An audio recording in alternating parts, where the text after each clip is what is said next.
안녕하세요. 세무법인 다솔 김홍석 세무사입니다.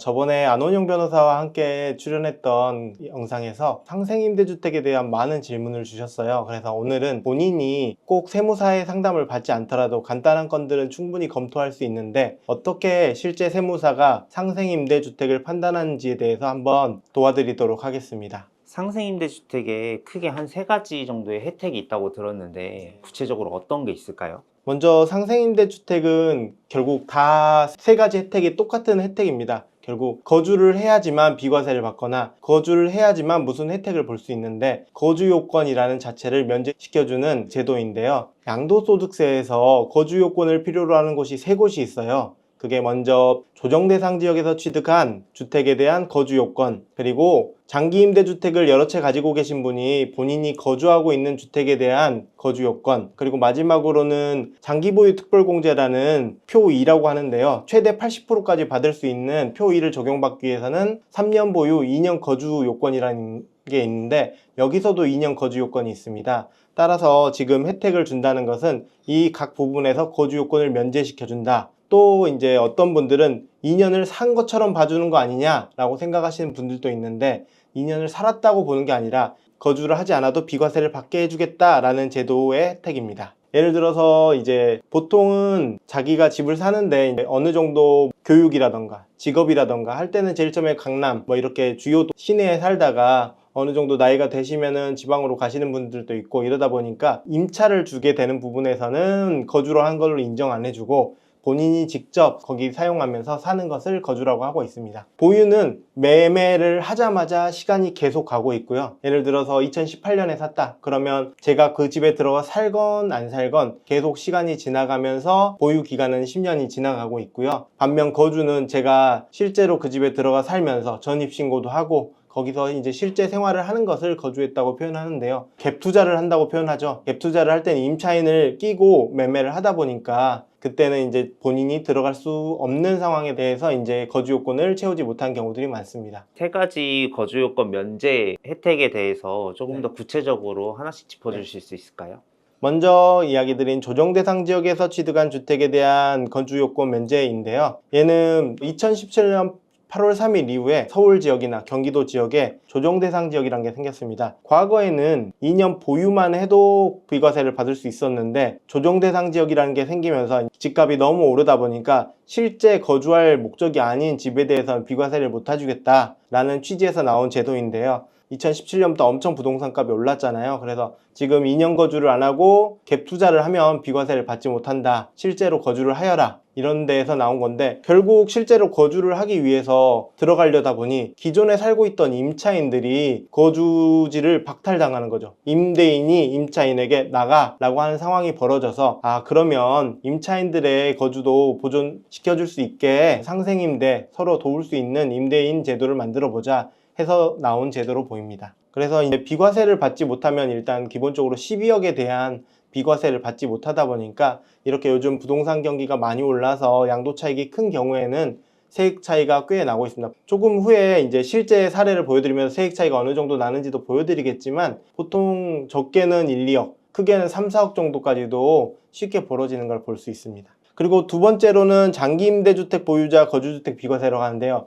이 부분은 1세대 1주택 비과세와 관련이 있어 보이지만 또 조금은 다릅니다. 장기임대주택이라는 건 나라에서 제도적으로 임대주택을 오래 해서 임차인들이 안정적으로 생활할 수 있게 해주는 제도인데 지금 장기임대주택자는 결국 다주택자이잖아요. 그런데 이제 본인이 가지고 있는 한 채의 집에서만 거주를 한다면 그 집은 비과세를 받을 수 있게 해주겠다. 하지만 또 그 집에서도 거주를 하지 않으면 비과세를 받지 못하는데요. 그거를 이제 상생임대 제도를 이용한다면 2년 거주한 걸로 봐주겠다. 거기서 조금 들어가서 거주주택 비과세의 요건은 어떤 건가요? 물어보시는 분들도 있는데 간단하게 설명드리면 비과세 요건은 이렇게 5가지인데요. 기본적으로 임대 개시일, 제일 처음에 임대사업자를 등록하고 임대 개시일 당시 기준시가가 6억 원, 비수도권에는 3억 원이고요. 그리고 임대보증금, 임대료를 5% 이상 올리면 안 된다. 부분이 있고 그리고 의무 임대 기간 지금은 10년으로 변했지만 과거에는 8년도 있었고 4년도 있었고 이제 4년으로 된 거는 거의 다 이제 자동 말소가 되었을 걸로 보이는데 지금은 10년 의무 임대 기간을 충족해야지만 거주주택 비과세를 받을 수 있습니다. 그리고 상생임대주택을 통해서 혜택을 받는 부분이 이 부분입니다. 거주주택의 보유기간 동안 2년 이상 거주할 것, 이 부분에서 거주해야지만 거주주택 비과세를 받을 수 있는데 상생임대주택 요건을 충족한다면 이 거주 요건을 충족하지 않아도 거주주택 비과세를 받을 수 있습니다. 마지막으로 기본적으로 지방자치단체와 세무서에 주택임대사업자를 등록해야지만 가능합니다. 그리고 마지막 세 번째, 장기보유 특별공제 표 2라고 표현하는데요. 표 1은 흔히 아시는 1년에 2%씩 15년을 가지고 있으면 30%의 장기보유 특별공제를 받을 수 있는 부분인데요. 지금 3년 이상 보유하고 2년 이상 거주한 1주택자, 여기서 가장 중요한 건 1주택자인데요. 결국 상생임대주택은 1주택자가 받을 수 있는 제도여서 1주택자가 3년 이상 보유하고 2년 이상 거주한다면 보유기간 1년마다 4%, 거주기간 1년마다 4%의 혜택을 받을 수 있는데 대부분의 이제 상생임대를 이용하시는 분들이 갭투자로 사놓기만 하고 거주를 하지 못하다 보니까 이 장기보유 특별공제를 받지 못하는데 이 거주 요건을 면제시켜 줌으로써 상생임대주택의 최대 40%까지 혜택을 볼 수 있습니다. 그럼 실제 케이스를 보고 세액 차이가 얼마나 나는지 볼 수 있을까요? 제가 케이스를 두 가지를 준비했는데 한 가지는 그냥 비조정 대상 지역 2017년 8월 3일 이전에 취득한 서울주택이거나 아니면 조정 대상 지역이 되기 전에 지방에서 취득한 주택이거나 원래 거주를 하지 않았다면 장기보유 특별공제가 이렇게 보시면 20%만 받을 수 있는데 상생임대주택을 했다면 40% 10년 보유에 대한 세액 차이를 보여드리는 건데요. 취득가액은 10억이고 양도가액은 20억인데 비조정 대상 지역에서 취득했다면 비과세 부분에 대해서는 뻔히 상생임대를 적용받지 않더라도 조정 대상 지역에서 취득한 주택이 아니기 때문에 비과세 적용을 받을 수 있고요. 다만 장기보유 특별공제에서 2%를 적용받느냐 1년에 2%냐 1년에 4%냐의 차이인데요. 이렇게 계산해보면 한 3,400만원 정도의 세액 차이를 볼 수 있습니다. 조금 양도 차익을 서울 지역에 비하면 조금 적게 잡았고 지방에 비하면 조금 많이 잡았는데 적어도 2, 3천 차이는 난다 라고 생각하시면 좋을 것 같습니다. 그리고 또 반대 케이스로 이제 조정 대상 지역에서 취득한 주택, 서울에서 2017년, 18년, 19년 이렇게 부동산이 쭉 오를 때 취득한 주택에는 비과세도 적용이 안 되는데요. 거주를 하지 않는다면 상생임대가 적용된다면 비과세 양도 차익 6억도 공제받을 수 있고요. 이 6억은 어떻게 계산되는지, 왜 여기가 12억이 빠지지 않는지 질문하시는 분이 굉장히 많아요.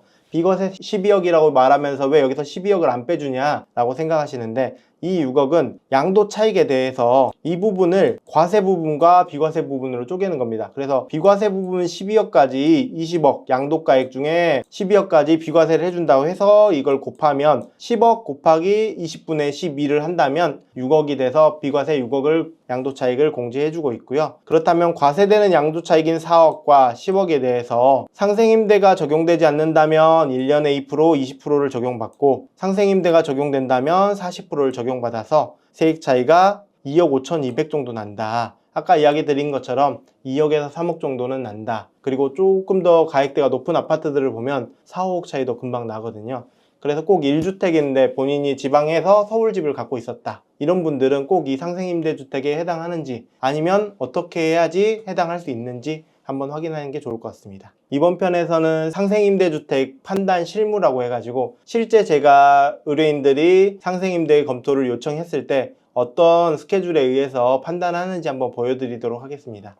기본적으로 이제 제가 가장 먼저 보는 거는 이 표인데요. 상생임대주택 이 체크리스트를 바탕으로 하는데 먼저 취득 시기, 주택의 취득 시기 흔히들 말해서 잔금을 준 날, 등기 접수일보다 직전 임대차 계약 체결 시점이 빠른지, 그러니까 쉽게 표현하면 제일 첫 검토는 갭 투자를 했느냐를 물어보는 질문이고요. 두 번째는 직전 임대차 계약이 1년 6개월 이상인가, 세 번째는 상생 임대차 계약이 2년 이상인가, 그리고 직전 임대차에서 임차인에게 무리를 주지 않게 해서 5% 초과하지 않게 임차료를 올렸나 확인하고요. 마지막으로 이제 이 개정안이 나오면 2026년 12월 31일까지라고 하는데 2021년 12월 20일까지 계약을 체결하고 그 다음에 상생임대차 계약을 했는지 판단하면 될 것 같습니다. 그래서 가장 먼저 실수를 많이 하는 부분도 확인할 건데요. 승계조합원이라고 표현하죠. 승계조합원이 어떤 건지 모르시는 분들을 위해서 간단하게 설명한다면 입주권을 취득하신 분인데요.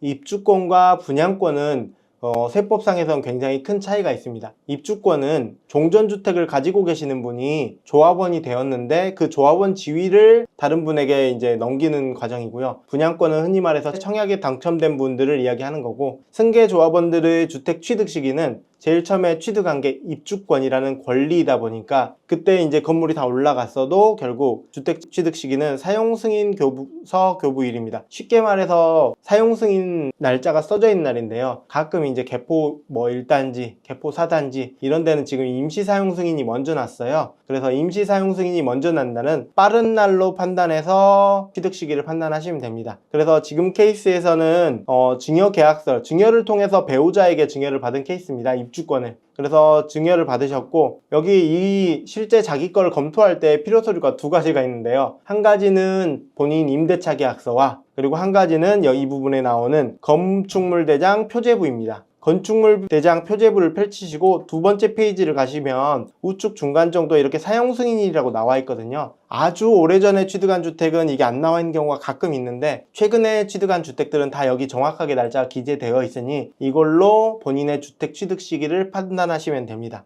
그래서 이분은 2016년 6월 22일 날 취득하셨고, 그리고 임대차 계약서를 펼치는데 임대차 계약서는 일단은 다 펼쳐보세요. 2016년 거든 18년 거든. 그리고 나서 먼저 상생임대차를 잡아야지 직전임대차 계약이 되는데요. 이분은 다 보내달라고 하니까 2018년 계약서와 2020년 계약서를 보내주셨습니다. 이분은 제일 처음에 2018년 거를 봤는데 2018년 7월 12일부터 2020년 7월 11일까지 계약을 하셨어요. 근데 상생임대차 계약 제일 처음에 볼 때 상생임대차 계약이 2021년 12월 20일부터 2024년 12월 31일 기간에 체결해야 되잖아요. 근데 첫 번째 임대차 계약서는 이게 직전 임대차라면 이게 상생임대차 계약이 되는데 2020년에 계약을 체결했기 때문에 이건 상생임대차가 될 수 없습니다. 그래서 두 번째 계약서인 이 계약서가 2020년 6월 8일 날 직전 임대차 계약을 체결했고, 그리고 2년간 계약을 한 걸 볼 수 있습니다. 그래서 보증금은 5억에 90이었고요. 이 5억에 90 부분은 5% 인상을 했는지 안 했는지 확인하기 위해서 표시해 두었고요. 그렇다면 상생임대차 계약은 어떻게 되느냐? 상생임대차 계약이 2022년 6월 2일 계약서 계약일로 판단하실 수 있고요. 그리고 2년 상생임대도 이분은 2년간 하셨어요. 2022년 7월 12일부터 2024년 7월 11일까지. 그래서 5억에 100만원, 그래서 190만원 월세를 올리셨습니다. 이 부분은 뒷부분에서 확인할 텐데요. 최근에 약간 애교도 올라오고 논란이 되는 부분이, 이 상생임대차 계약을 21년 12월 20일 전에 하면 어떻게 되냐 라는 질문이 많아요. 왜냐하면 묵시적 갱신을 하거나 그냥 임차인 똑같이 계약하면은 계약일만 앞에 있을 뿐이지 우리는 실제로는 계속 산 거다 라고 생각을 하시기 때문인데요. 근데 애규상에는 이게 혜택이다 보니까 냉정하게 21년 12월 20일 이후에 계약을 체결해야 된다 라고 안내가 되었어요. 그래서 그 부분 꼭 주의하시길 바라고요. 그리고 임대료 인상률은 본인이 직접 계산하지 마시고 렌트홈에 가면은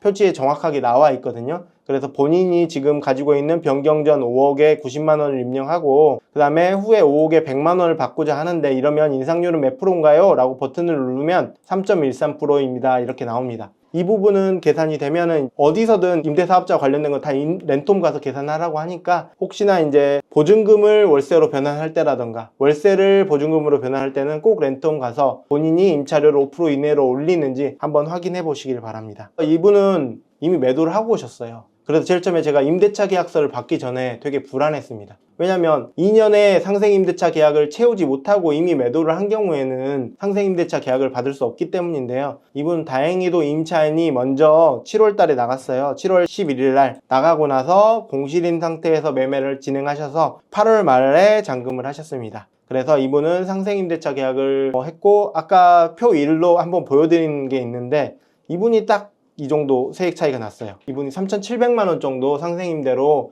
혜택을 보시고 양도를 하셨습니다. 비조정 대상 지역에서 취득한 주택이었는데 3,700만원 정도 혜택을 보셨다. 이게 또 큰 금액이다 보니까 한번 꼭 주의하셔서 보셨으면 좋겠습니다. 그래서 이제 마지막으로 이거 결과가 어떻게 나오는지 한번 보여드릴 건데요. 주택의 취득 시기와 직전 임대차 계약의 체결 시점. 주택은 2016년에 했고 직전 임대차 계약은 2020년에 해서 이 제안서에서는 큰 문제가 없었고요. 여기서는 2년 계약을 했고 그리고 또 5% 이내에서 올리면서 직전 임대차 계약과 상생 임대차 계약을 했기 때문에 다 예스가 되었고요. 마지막으로 2021년 12월 20일부터 2024년 12월 31일 사이 2022년 7월 12일 날 계약을 했기 때문에 상생임대주택이 가능하다는 결론을 얻었습니다. 그래서 본인 계약서와 건축물대장 표제부 두고 이렇게 한번 쭉 따라가면서 판단해 보시면 어렵지 않게 판단하실 수 있습니다. 주택을 가지고 계신 분들이 다 저마다 달라서 적용받는데 전문가의 도움이 필요하겠네요. 네, 어떤 부분은 이제 뭐 계약이 변경되거나 조금 복잡한 사안들이 있는데요. 그런 경우에는 꼭 한번 검토를 받아보시는 게 좋고, 이유는 상생임대주택이 이제 막 혜택을 보기 시작하다 보니까 법만 있고 애규들이 많이 쌓이지 않았습니다. 그래서 모든 케이스들이 하나하나 지금 질문이 애규로 판례로 변해가고 있는 상황이어서 자기의 상황이 명확하지 않다면 꼭 전문가한테 상담을 받아보시는 게 좋습니다. 나 요건 맞아? 라고 생각하시는 분들 중에 실수하고 오시는 분들도 있나요? 네, 가장 그 다음 케이스가 딱 그런 케이스인데요. 분양권으로 주택을 취득했을 때 그런 경우가 굉장히 많습니다. 왜냐하면 이건 세법에서만 이제 정하고 있는 취득식이다 보니까 나는 돈 냈으니까 내 집, 아니면 뭐 들어가 살았으니까 내 집이라고 생각하신 분들이 많아요. 그래서 분양권으로 취득한 주택은 취득 시기가 잔금 청산일과 사용 승인일 중 늦은 날입니다. 보통 대부분 빠른 날 하는데 여기서만 늦은 날이에요. 예를 들어서 개포 DH 아이파크도 분양권으로 취득하신 분들에게 잔금을 좀 미뤄줬어요. 이유는 이제 조합과 이슈도 있고 사용 승인이 미뤄지다 보니까 잔금을 미뤄줬는데, 그래서 어떤 분들은 일시적 2주택, 자기가 원래 분양권을 취득하기 전에 종전주택이 있었어요. 그러면 이 주택을 분양권이 완공된 날 아니면 잔금이 청산된 날로부터 3년 이내에 팔아야 되니까 이 주택을 파는 시점을 좀 더 여유 있게 가져가기 위해서 잔금을 미루시는 분들도 계시고, 이러다 보니 그때는 좀 여유를 가지기 위해서 미뤘는데 나중에 보면 상생임대가 적용이 되지 않더라, 이래서 찾아오시는 분들이 있는데, 이번 케이스 한번 보면서 조금 더 자세하게 설명드리겠습니다. 이분은 잔금 청산일은 2020년 9월 20일이었고 사용 승인은 2020년 7월 21일이었습니다. 그러면 결국 잔금 청산일인 2020년 9월 20일 날 취득하셨고, 그리고 사용 승인은 표제부 두 번째 장 보시면 되고요.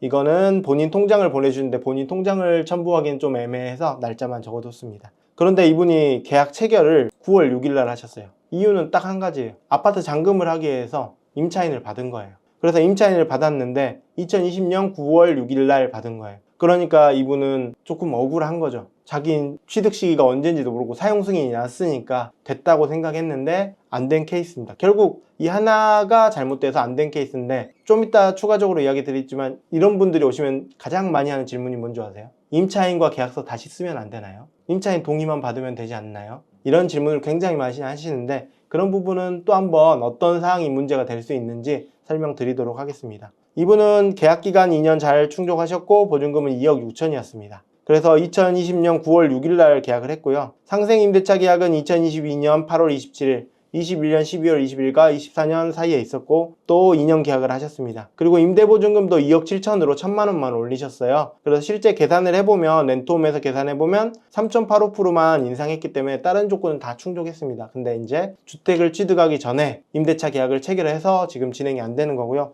이 부분이 가장 이슈가 많이 있습니다. 분양권으로 취득한 부분들. 그래서 그분이 임대차 계약을 바꾸겠습니다, 임차인이 저랑 친합니다 라고 이야기를 하셨어요. 그래서 제가 실거래 신고나 확정일자를 확인해 보셔라. 그러니까 실거래 신고는 안 하셨고 확정일자를 한번 확인해 보겠다 하셨는데, 확정일자를 확인해 보니 9월 7일에 확정일자가 들어가 있었어요. 이거를 이제 본인이 계약서만 바꾸고 확인 안 하고 들어간다면 혜택이 이제 세금이 한 5천 넘게 차이 났는데, 5천은 당연히 이제 낼 건 낸다고 생각할 수 있지만 가산세가 한 5년 뒤에 나오면 한 3, 4천 이렇게 나와버리는 문제가 발생하다 보니까 나중에 갑자기 큰돈 1억이라는 게 생겨야 되는데 되게 큰 이슈가 발생하는 부분들이 있으니까, 요즘에는 뭐 국세청이든 구청에서 많은 정보를 가지고 있으니까 굳이 막 임차인과 계약서를 바꾸겠다 이런 거보다는 정확하게, 또 26년 12월 31일까지 미뤄졌으니까 다시 상생임대차 계약을 체결할 수 있는지 한번 확인하고 진행하시는 게 현명하다고 판단됩니다. 그냥 양도 시기를 늦추더라도 계약권을 임의로 바꾸거나 그러지 말자는 말씀이시죠? 네네. 이분도 결국 다른 부분으로 이제 해결해 드리려고 이제 진행이 돼야 되는데,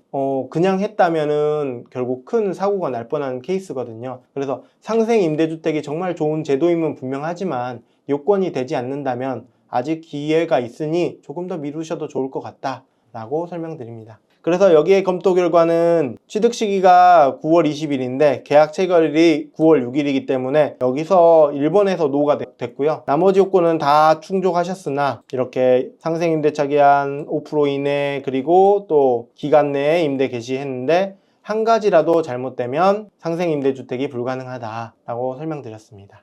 지금은 26년까지 상생임대주택이 미뤄진 상태인 거죠. 네네. 그러면 앞으로도 더 미뤄질 가능성이 있을까요? 자, 국회나 뭐 이런 부분 잘 모르긴 하지만 이게 계속 미뤄지고 있긴 해요. 왜냐하면 호응이 너무나 좋고 임차인들에게 어느 정도 안정적인 주거 환경을 제공해 주기 때문에 어떻게 보면 국민들에게 최근에 준 가장 큰 세제 혜택이 아닌가 싶거든요.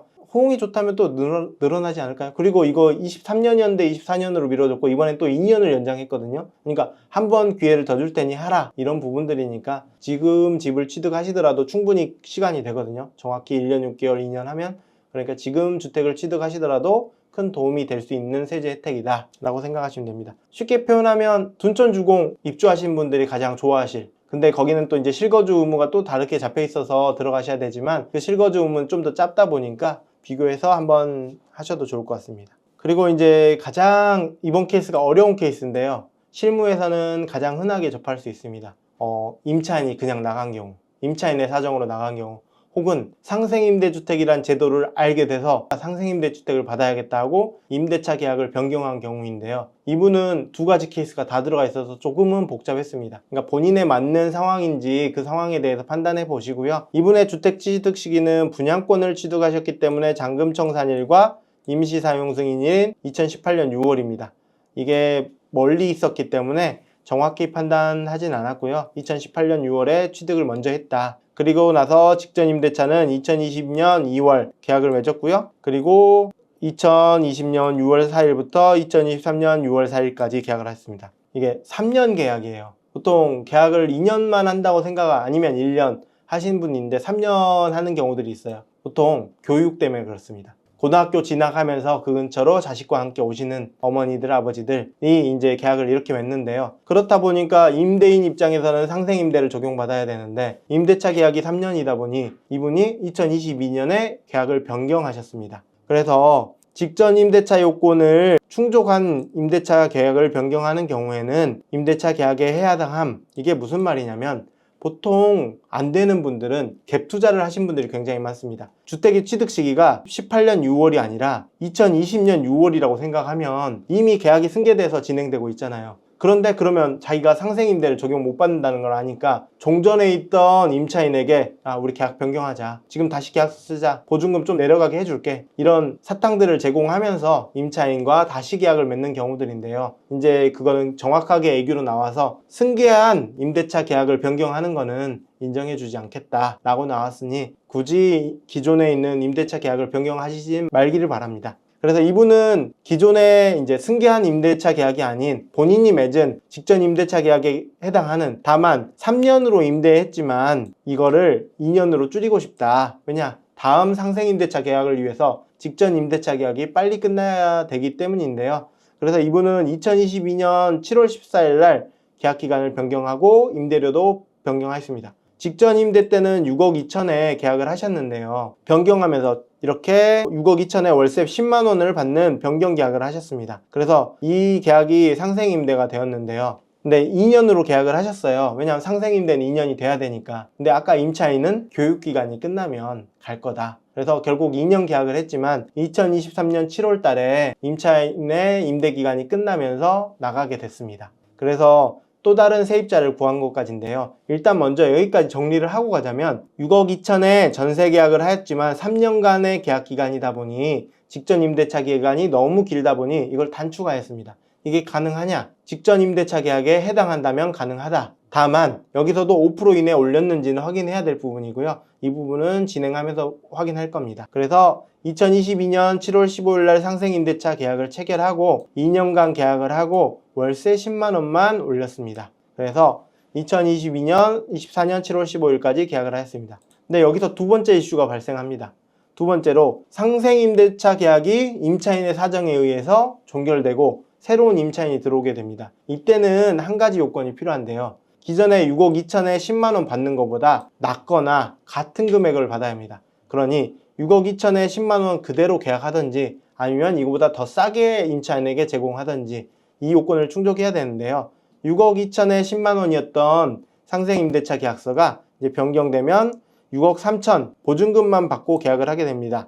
2023년 3월 17일 날 계약을 했죠. 그래서 2023년 6월부터 2025년 6월까지 계약을 했고요. 이렇게 2년 계약을 해서 충족하게 됩니다. 이러면 6억 2천에서 6억 2천 10만 원으로 10만 원 인상을 하였기 때문에 3.5%가 인상이 되어서 5% 이내로 인상을 했다. 그래서 충족하고 있다. 그리고 해당 임대차 계약이 2년 계약을 했지만 임차인의 사정으로 새로운 임대차 계약을 체결하는 경우에는 기존 계약과 같거나 낮은 경우에만 합산해 계상합니다. 원래 이게 애규로만 있었는데 이제 개정이 되면서 실제 소득세법 시행령에 들어와서 정확하게 존재하고 있습니다. 그래서 변경 후에 상생임대차 계약의 보증금과 월세는 6억 2천에 10만 원이었는데 임차인의 사정으로 나가고 새로 받은 이제 임차인은 6억 3천에 계약을 했기 때문에 이것도 렌트홈으로 계산을 해보면 1.84%가 낮아진 금액입니다. 그래서 상생임대차 계약을 계속 이어갈 수 있다. 그러면 이제 여기서 가장 좀 궁금해 하시는 부분들이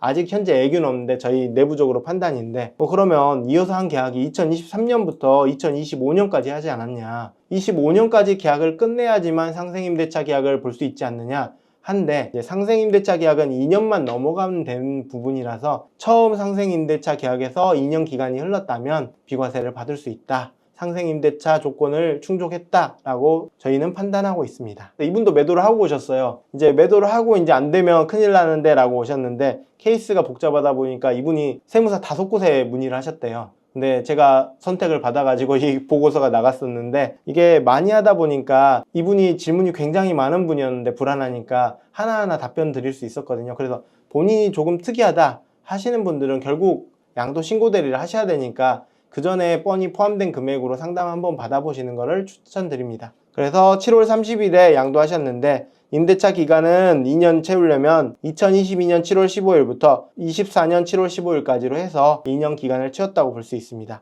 그래서 마지막 검토 결과를 또 한번 쭉 보자면 취득 시기는 2018년 6월, 임대차 계약 체결일은 2020년 2월 20일. 그래서 취득 시기가 더 빠르고요. 그리고 직전 임대차 계약은 2년 1개월 변경된 기간으로 측정하였습니다. 그리고 상생임대차 계약은 2년 이상, 2년 채웠고요. 그리고 인상은 5% 이상 하지 않았습니다. 그리고 마지막으로 2022년 7월 15일 날 계약을 체결했기 때문에 그 상생임대차 계약에 2021년 12월 20일부터 24년 12월 31일 이내에 있었습니다.